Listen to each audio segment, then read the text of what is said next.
Tangis Nunung pecah saat rambutnya dicukur hingga plontos.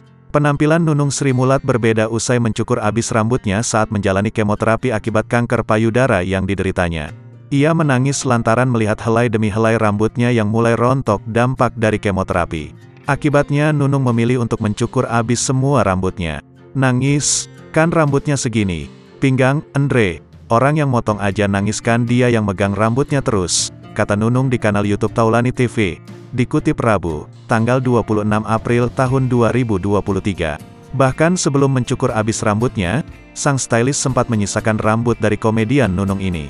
Namun ia meyakini sisa rambut tersebut nantinya akan kembali rontok akibat kemoterapi. Aku nangis tadinya kan disisain.